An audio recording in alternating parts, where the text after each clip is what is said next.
As you can see, we're going to talk about reinforced plastic composites. I can't even remember how the topic came up. It's been several months ago, but it turned out Donovan and I had had some experience with it. And even though it is a major source MAC, a lot of people may not have. And then just to briefly go over my bio, I've been at K-State Pollution Prevention Institute for 18 years, 16 of it with the Small Business Environmental Assistance Program. And that's been my biggest hat. We're totally grant funded, so we also have a variety of other projects. Oh yeah, I've recently, this is actually the biggest hat I'm wearing right now, is a USDA grant funded project to address food waste in rural communities. So I assist Nancy with the National SBEEP website also. And I will turn it over to Donovan, who will start the presentation too. So Donovan, go ahead and introduce yourself, and then I'll stop sharing the screen so you can pick it up with the presentation. All right, thank you, Barbara. Well, this is Donovan Grimwood, and several of you probably know me from over the years. I've been with the Small Business Environmental Assistance Program here in Tennessee for, it's closing in on 20 years, and unlike many of you, this is pretty much the only job I've had as a career. So I've grown up through it. In about 2014, I became the ombudsman for Tennessee. And have held that ever since. I do mostly technical work with all kinds of different businesses, very similar to everybody else out there. One thing that I recently came across that I'm sort of proud of is Region 4, which is the largest region in terms of population, just the second in area behind Region 10, I believe, and that's mainly because of Alaska. And Mark, as Mark said, I am now the co-chair of this subcommittee, but regardless of what Mark says, I don't think he's going to make many mistakes. He's been excellent at this already and has everything lined up, so I'm pretty much just following his lead for a lot and backing him up where necessary. And as he mentioned, we share a lot of responsibilities throughout the technical subcommittee for coming up with ideas. And in fact, as Barbara was saying, why this topic came up was actually because I asked a question about 5 or 6 months ago, and it was decided, hey, you should do a presentation on it. So let us get on into this. Barbara? Yes. So be careful what you ask. Is that the moral of that story? To a degree. But it is a way that we're all able to share different ideas and our own different expertise. In this case, today we're talking about the reinforced plastic composites, specifically talking a little bit about the NESHAP 4W and 4V. Not the 6W and 6V like I originally put on here until Mark noticed it. Been doing a lot of our NESHAPs that we've been working with recently are in the 6 range, but we do have several all over the place. Now, as Barbara noted right off, the 4W and 4V, the first one is for reinforced plastic composites in general, and the second one, the 4V, is more for boat manufacturing. Or maybe it's the other way around. But in any case, both of these are actually major source HAPs. Major source NESHAPs, but at the same time, they connect to a lot of different businesses because styrene and rosins are generally the core for a lot of different industries. And therefore, because of the nature of these industries, they can be affected very quickly. Whether it's chemical manufacturing of the rosins, plastic pipes, if they're not PVC, they could be styrene derivatives. Cultured marble, that's a very common styrene variety. Housing for motors and other body parts, often those are what are known as an ABS type of plastic. Trailers, campers, electrical equipment. Even underground storage tank and above ground storage tanks. Some of them may be fiberglass or an ABS, which is, I believe it's an acryl butyl styrene. And nowadays, because we have so many different wind turbines going up, styrene content is in. Here's a couple examples of others that this is actually my bowling ball. I don't really use it that much, but that could be a form of a rosin-made plastic that is reinforced. Now, when we say reinforced, that isn't necessarily, if you don't have reinforcement, that will not necessarily exclude you from this rule. But here are some of the general exemptions to the 4W4V. If you're not a major source, you're not affected by this.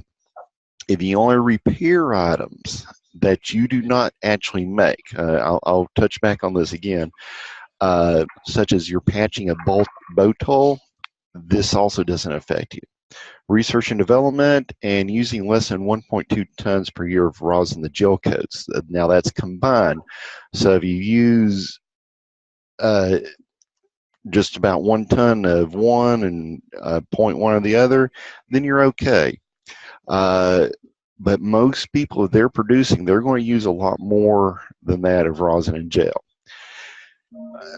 So if you're starting to use that much, because of the nature of styrene, you can very quickly get above it, because styrene by itself is a hazardous air pollutant.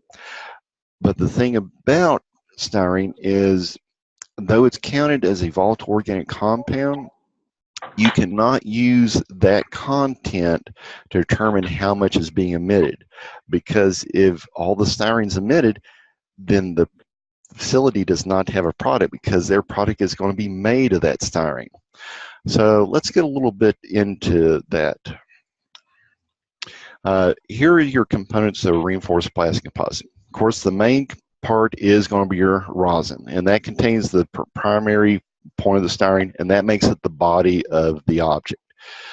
Catalyst. The catalyst is usually mixed into the rosin, and it is what causes the polymerization of the rosin. Usually the gel coat is very similar to the rosin. It's often has a higher VOC content, a higher styrene and content, as well as methyl methacrylate, and it will also polymerize, but it can be clear, can be colored. It's not made to be the main body. And often you'll have fibers of various different types. This is what's known as the reinforcement part. In a lot of cases, these are glass fibers, i.e. the term fiberglass, but it can be a lot of other things as well. It can be carbon fibers. A lot of things are now being made out of what are known as reinforced carbon plastics. Aircraft, for example, like Boeing is doing a lot of work with carbon fibers. Car bodies are starting to be made out of them. Pretty much anywhere where you want a very lightweight but exceptionally strong plastic composite, that's where you'll find those. But pretty much anything can be used as a fiber. I've even heard of them taking long bamboo and coating them in recycled plastic and using them as telephone poles. And then finally, you usually have a cleanup solvent. Acetone is the most common because it is just simply a VOC. It can actually account for a large number. So whenever you're doing calculations as to what the VOC emissions are, you have to take the cleanup solvent into account. So if you're not necessarily a chemist, you might not really be very familiar with styrene or some of this. So this is what styrene looks like as a molecule. It's basically a benzene ring with what's known as a vinyl functional group. That's this section right over here. This differentiates styrene from all the other different types of things, and it's what allows it to be polymerized. Because when you add a catalyst, the catalyst causes the breaking of that double bond in the vinyl group, and then they'll reform that bond with the next one beside it. And then this just sort of keeps on through a chain as it keeps adding in, and that's what builds up your body. This is how you build up your polymer. Polymer being many of one type. Now the thing about styrene is usually you have some on one side and some on the other. You can actually, through various techniques, get them all to line up on the one side. This is a term sort of known as chirality, but that's not really important.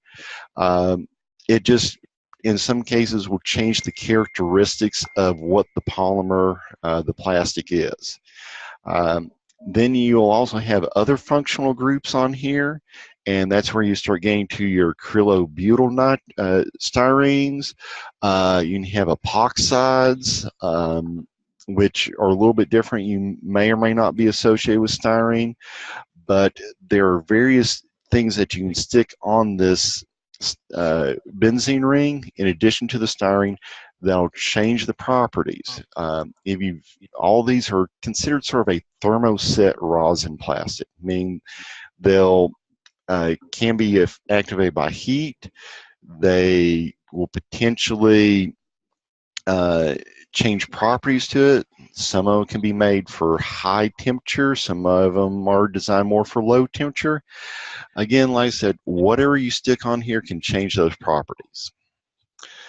So that's the basics of what the styrene is. And when people are talking about your catalyst and your polymerization and your curing time, that's what they're talking about, forming that all those bonds. Now, when you're starting to look at the different emissions from your reinforced plastic compound, that's where you start getting into our area where we helping out the small business, because they'll be familiar with the polymerization side. They may not be as familiar with how to do the calculations and figuring out how to get the emissions. So there are a couple of things to look at when you're taking into account working with a reinforced plastic compound. The first is the styrene and methyl methacrylate content of your rosin and gel coat. There could be additional things like ethylene benzene, which could show up in the catalyst area. But those are the most common ones that you'll see. There may be a few others, like I said, based on the functional group or any other properties they want. You may have other VOCs and HAPs show up, but the majority of it is going to be styrene. Then you need to look at the volatile content of the catalyst and cleanup. Most of this catalyst is going to be involved in the rosin and gel coat, but some of it will escape too, and because it is not necessarily part of the polymer itself, then you have to take into account its volatile content separate from the styrene methyl methacrylate. Probably the biggest thing is the method of application, and we'll get into that in a little bit more. Then after you've formed your plastic, then there's usually a lot of grinding, buffing, and polishing, producing particulates. Here in Tennessee, a lot of places have a sort of a closed loop. It's generally indoors. We figure about 10% of the gel coat or other top layer is usually being ground or polished off, and that comes off as particulates. There are certain other methods that can make it so there's even fewer emissions, but this is a good general rule of thumb that we use. So, talking about the applications, there's this table that I just sent out through the group list talking about unified emission factors.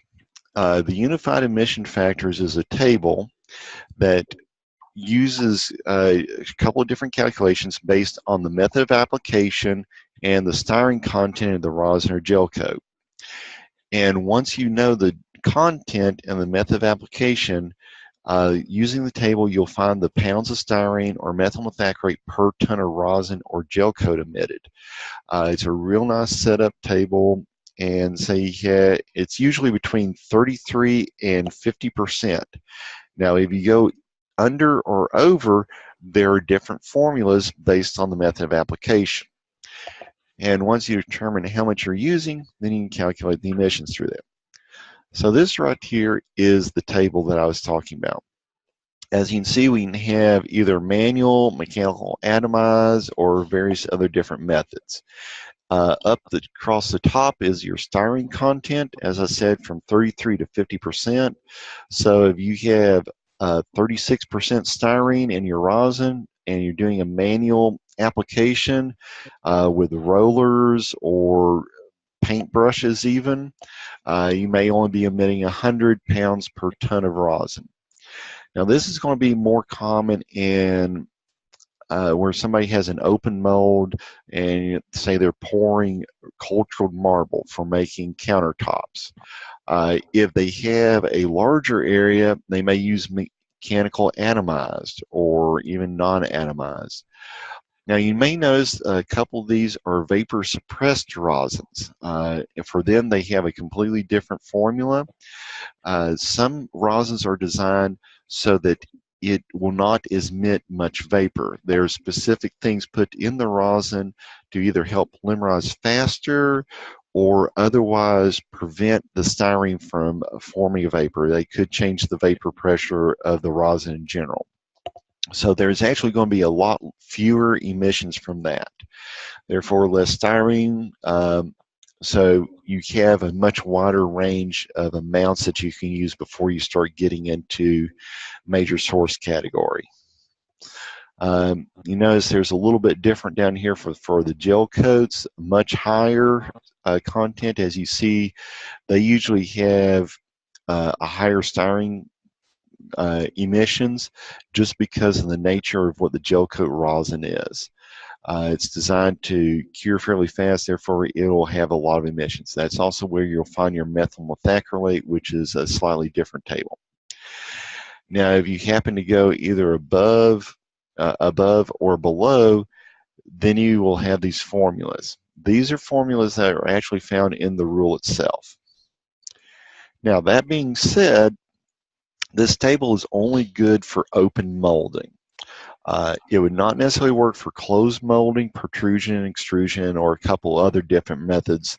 Some of these factors can be found in the AP 42, chapter 4.4, where it talks about different things. This right here, again, a different example. This is a PVC or polyvinyl chloride, which is not a styrene, but it has some similarities to it. In fact, the vinyl group that we were talking about earlier, that's what makes up the majority of this, and then it also has a chlorine added onto it. As I said, different plastics, different properties. So if you are working with the different other methods, you want to look at the table 1 to subpart 4W. This tells you your different application methods. Some of these you see here are vacuum bagging with closed mold, and each of them will have slightly different emission factors. And see here with the non-vapor suppressed rosin, you have your standard calculation, but then if you use a closed mold, it's 80% of that. So a lower emission based on however it's done. You also have some centrifugal casting operations. So in the rule, there's a few different expansion on the different calculation methods and formula that are used. However, the table's pretty nice because it's something that you can give to a client and they can look at it directly and not have to necessarily go through all the calculations. Barbara, in a little bit, will demonstrate the tool that Kansas has developed to help people calculate their emissions based on different operations using these formula.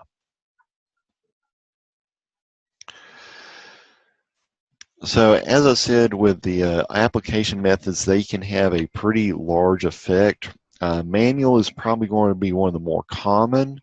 That's where you essentially just have an open mold and pour it in, maybe move it around a little bit, and then you're good from there.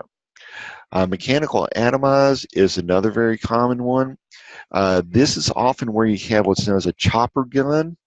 If you haven't seen or been familiar with one of these, it's essentially where you have a hose connected to your rosin, and then as that rosin is sprayed out, you actually have a bundle of glass fibers or whatever is going to be your reinforcement being fed in at the same time by a mechanical method, and then chopped and added to the rosin, so it's all mixing together in the air as it's spraying into the open mold.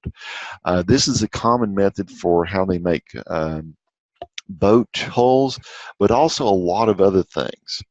I'll show you a couple other examples as we go through. Mechanical non-atomized, where they don't have quite as large, or they have larger spray droplets, more of a splatter than the more fine spray. The mechanical atomized I would certainly see as being used more for the gel coats, so you get that really fine, smooth finish. And then also, as I said, these can all be using vapor suppressed rosin. So even with the mechanical atomized or non-atomized, you're not having as much vapors come off. Daniel and I took a trip out to the Home Depot where we found all kinds of different reinforced plastic composites. Here's a very common one, bathtub, whirlpool, and we managed to see the side of it. So you see right here, this was probably made in a open mold using a chopper gun. You can see the different fibers right here sticking out. These are going to be glass fibers. But rather than having this really rough coat, then they added the gel coat, which gives this nice, shiny, smooth finish, especially after they polish it. So this is the underside and what the reinforced plastic composite will look like before finishing. Often in a cultured marble, they won't even have the fibers. Instead, they'll have something looking like this, and the underside will look very similar to this without any type of gel coat or color to it. And you can see this is very nicely marbled, and the sink fixture is another example of what they can do with the reinforced plastic composites, even if they're not actually reinforcing it.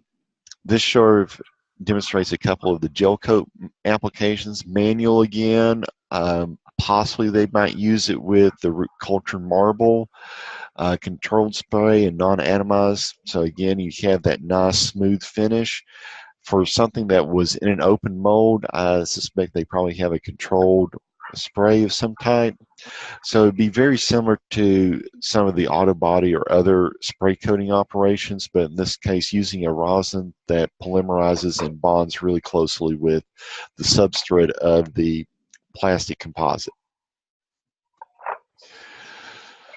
So that gives a quick overview of some of the different things that are out there, and how the plastic is formed, as well as factors to take into account for when you're working on the emissions. When looking at the 4W regulations, this is focused on reinforced plastic composites, but only if it contains styrene.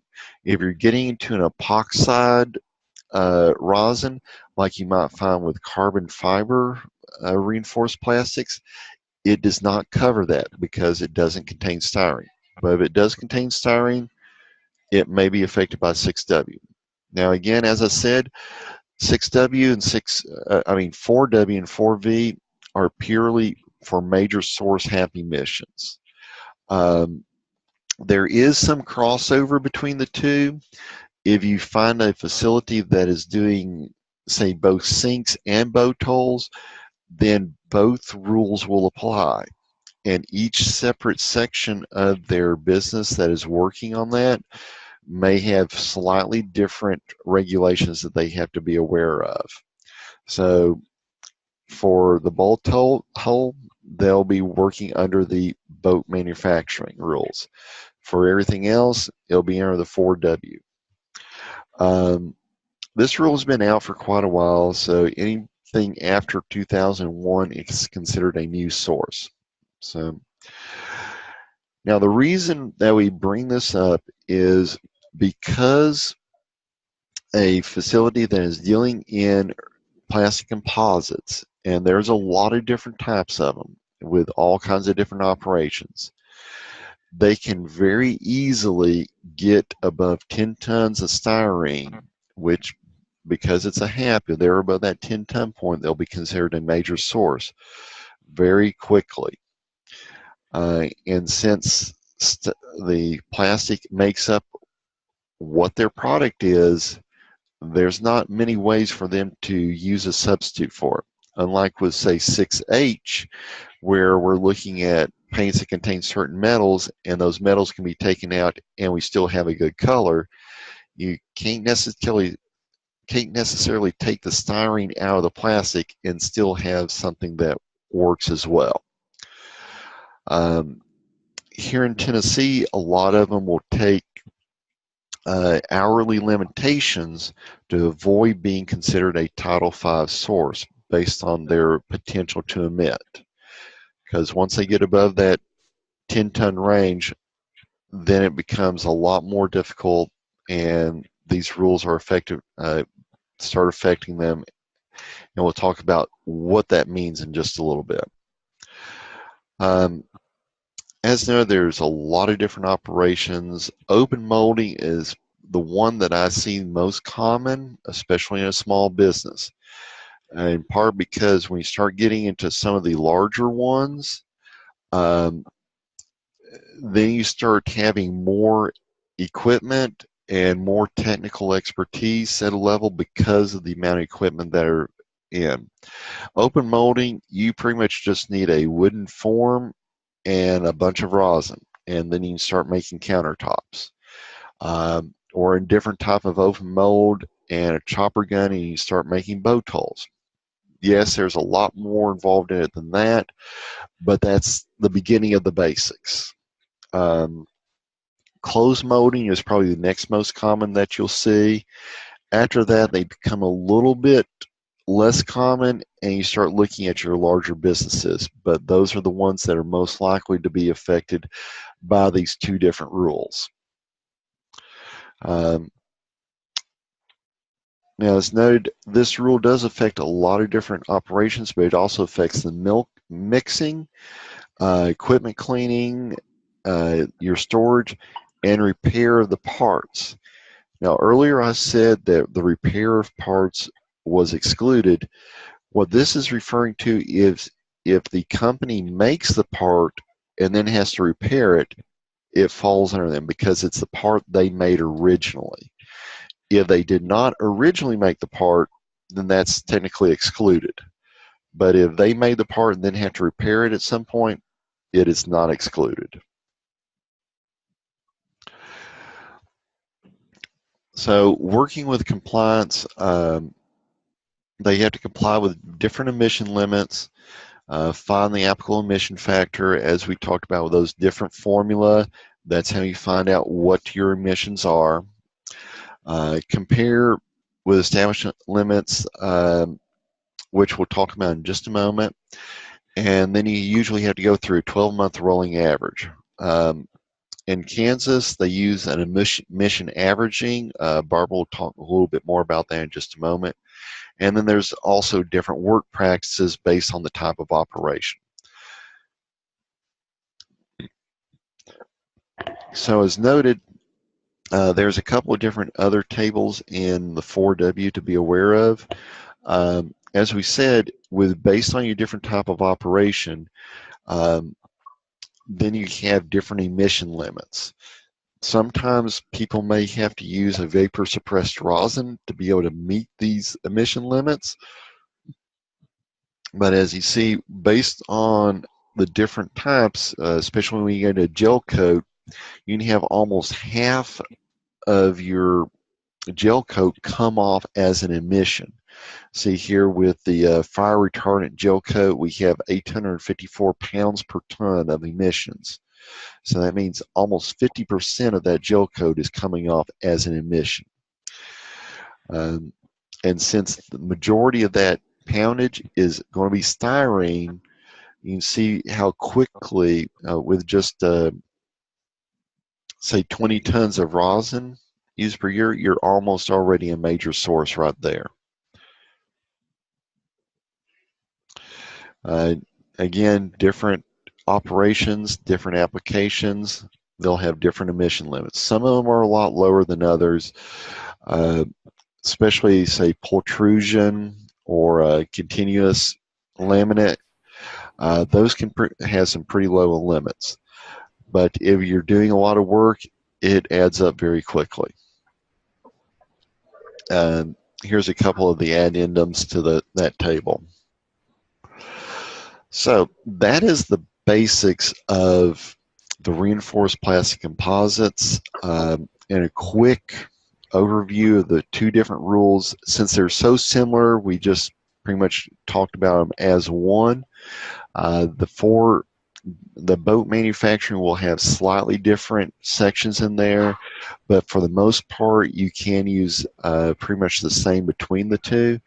And in fact, they reference each other quite often because based on your different operations, you'll have different levels of either work practice standards or emission limits and things like that. So while I hand it over to Barbara, do we have any current questions? We had some in the chat, and also feel free to unmute yourself and ask questions. Before, all I'm going to do is demonstrate a compliance tool. I don't remember what you said, but Harry wanted to clarify that acetone is not a regulated VOC. And yes. Then, whoever A. Taylor is, and sorry, I don't know who you are, but I appreciate it. It looks like you may have some experience with this rule. And so it looks like in our emails we'll be getting some, a list of VOC exempt compounds and the updated unified emission factors table. And then some more related material. So thanks, whoever A. Taylor is. Mm-hmm. Yeah, that is correct. Acetone is an exempt from VOC. I still remember sometimes when it was, but if they are not using acetone and they're using another solvent, then that is something to be aware of, because that if it is a VOC and not acetone, then it could be a pretty high emission. Acetone is the most common, probably because it's not a VOC.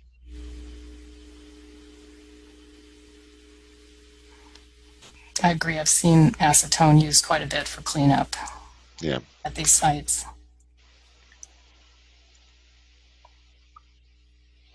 And then A. Taylor. Sorry, I'm calling you that, but that's how you're listed.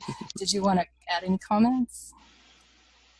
Hi, this is Angela. Can you hear me? Yes. Oh, Hi, great. Angela. So I'm with the Compliance and Technical Assistance Program in Indiana. Mark Stoddard is one of my colleagues, and he asked me to listen in today, and I'm so glad I did. Very great presentation.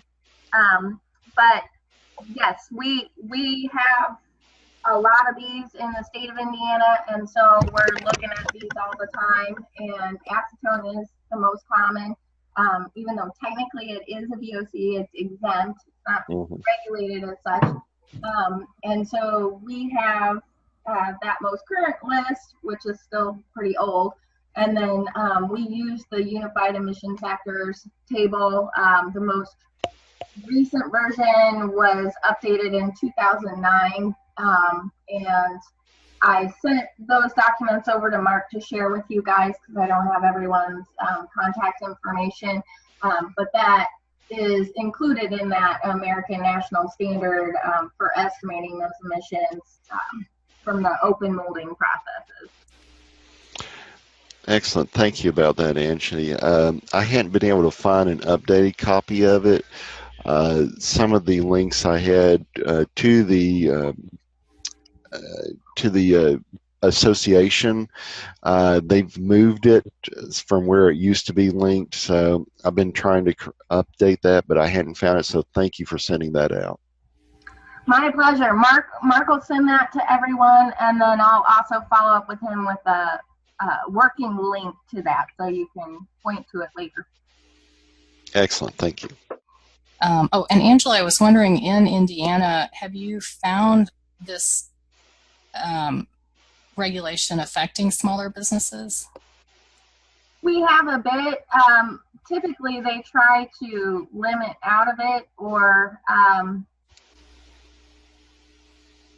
if they can, and I haven't worked in air permits for a couple of years now, but they'll often try to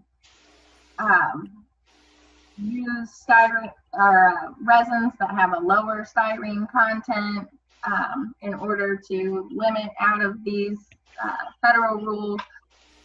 Or we see a lot of them doing like closed molding, so we would calculate that differently. One of the things that may be helpful, and I'll also send this to Mark, is it's very easy to use a Google search option to search all of the issued permits from IDEM, and you can type in specific words and search for issued permits containing those words, and then you can see the calculations that were used, the methodology, and all of the justification behind that. And so a lot of times when I'm looking to serve smaller businesses and they come to us with, hey, we have this idea, but we haven't chosen our method yet, then we can look at permits that have been issued and kind of anticipate what type of regulation they may be subject to with their potential operations. So I'll send that as well, and you can easily search the issued permits. And if you ever need calculation files, we can send those over to you in Excel format, because everything you'll find online is PDF, but we're happy to share those templates if you are interested. Wow. Yeah, that sounds really great, Angie. And speaking though of templates and stuff, so as said, Kansas actually has a template calculation tool that Barbara's going to talk about a little bit. Yes, thanks. I have been working with only a handful of people, one in particular, the longest probably, when KDHE, Kansas Department of Health and Environment, asked us, oh, and we're out of the university, so I think sometimes what that does, especially in this situation, is I didn't learn the regulation, more just learned how to help them with compliance. And it was a time when a lot of businesses were finding out they were subject to this rule after the compliance date. And so with once and always in, even though they then moved to lower styrene gel coats and resins and switched to better HVLP guns, which I think then would have gotten them out of the regulation had it not been past the compliance date, then they were stuck. So Kansas Department of Health and Environment came to us and asked us to help this one particular business, and told us they didn't have a computer. So I went and visited them, and they said, well, the person I worked with, it being a small business, was the receptionist slash administrative assistant slash HR person. And she said, just tell us the formulas and we'll just hand calculate it. And I just said, you have to get a computer. And so we ended up working when the semi-annual reporting was due. We would just work in the evenings so she could work at home on her husband's computer. But with that said, I would say with this tool, someone who has not been working with Excel spreadsheets was able to use it. And so at our website, it's found under air quality rules, and we have we call it a tutorial mainly because it has a lot of comments on it explaining different cells, and then we have a blank one that can be used. So I'll pull up what we're calling the tutorial. With our tools, we have an instruction tab, and then just explaining each of the tabs. And then I'll just go ahead and go right into the input tab where they're needing to figure out, well, what are their emission factors? And with this, we have a place where they list their resins and gel coats, what the application type is, the styrene content, whether there's the MMA, and then as you saw in some of the previous tables, it's important to know whether it's less than 33% for resins, less than 19% for gel coats, because then you can scroll down here, and this is the table from the regulation, Table 1, which the other table, the Unified Emission factor, is based on these calculations. And so as an example, if we look at resin, there's a manual application, so that would be here towards the top. To figure out which emission factor formula to use, it's the less than 33%, which is this column, and we would use this formula. And then looking at gel coat, non-atomized, greater than 36%. So we'll go down and look for gel coat, non-atomized.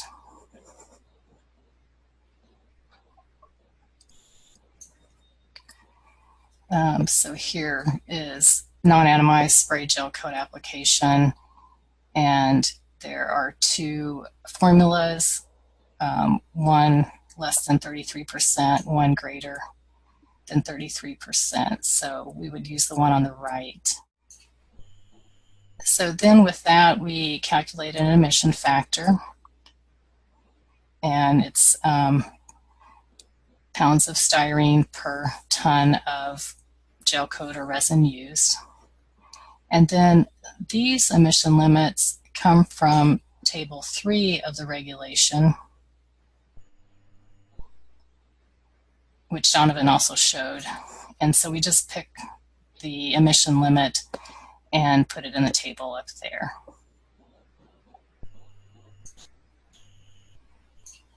So then from there, there are two ways they could track their usage. We have a sample A and a sample B. Sample A is if they want to track it per type of operation. Sample B is if they want to track it per month, and then the different operations are listed within each month. And Donovan commented when he saw this, and I agree, we have thought about, can we now not have to have so much manual input? You know, can we make the spreadsheet just pull from previous spreadsheets? And we've definitely thought about that. There's, because it can change whether in any given month they may not use the same types of resin or gel coats, then we would have to just make sure they're maybe filling this first page, not changing it up ever and pulling only from certain cells. But we have not done that. It's one of these things where the spreadsheet was developed actually years ago from somebody at Kansas Department of Health and Environment, had kind of the bare bones, and then other colleagues have made it a little more user-friendly, and then it's worked, and we've used it for a long time and just haven't made it a priority to go back and try to update it. For this one, this particular tool is to show compliance based on a weighted average. And again, this input is done by hand, and it's pulled from these previous, whichever one they decide to use. They usually pick one or the other of the to get the emission factors. It is the 12 12-month rolling total that is used, so that's starts down here after the have previous 11 months worth of data. And again, we just keep going, and this is the emissions from the operations, pounds of organic HAP emissions per year. And here's another important piece is from table 3, the emission factors that have been determined in the regulation, this table 3. We would put the applicable numbers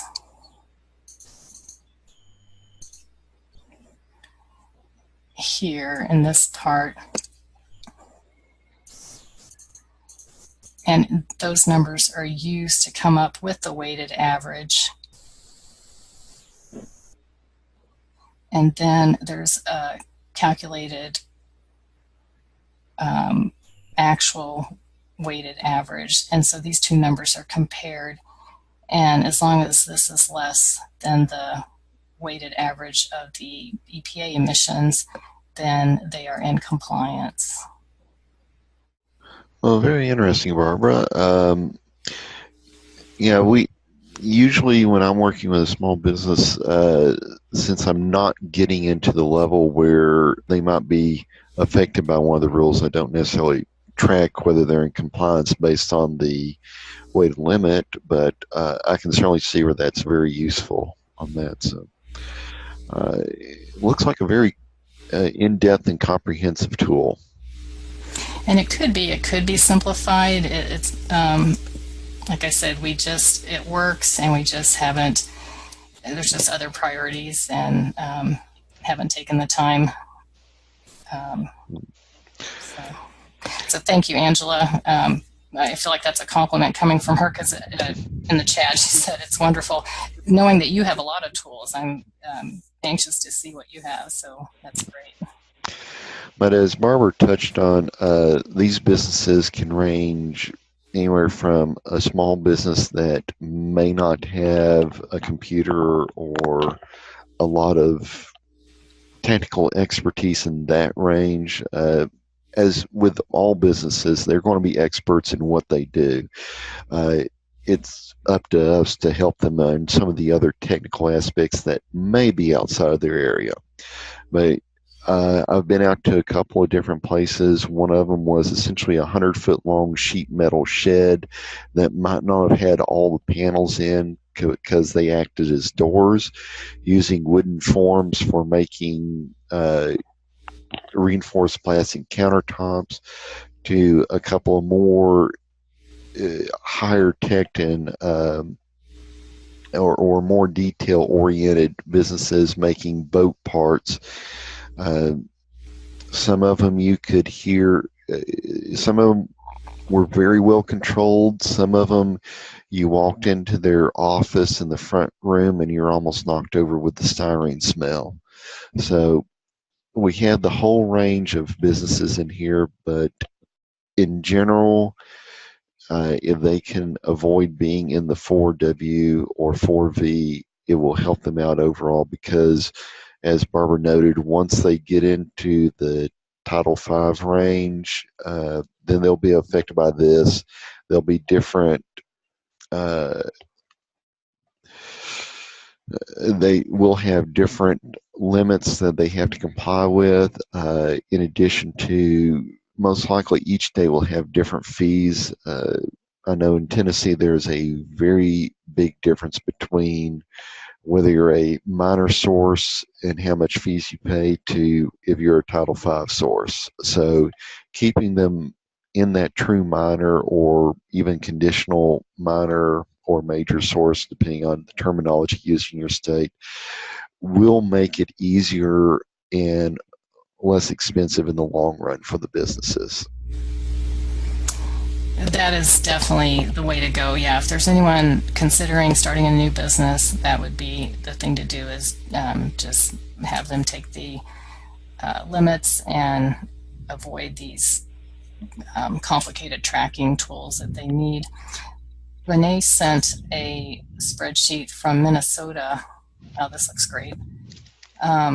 So I'll pull it up. So it's good to know that, and not only with this rule, but with many of the rules, it's one very nice thing about the technical subcommittee is that there are some states who have done work in various rules and have great tools. So thanks, Renee, for sharing this.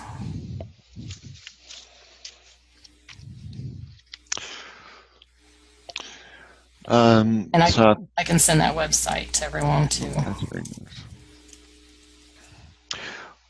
Well, I believe that's pretty much all we have.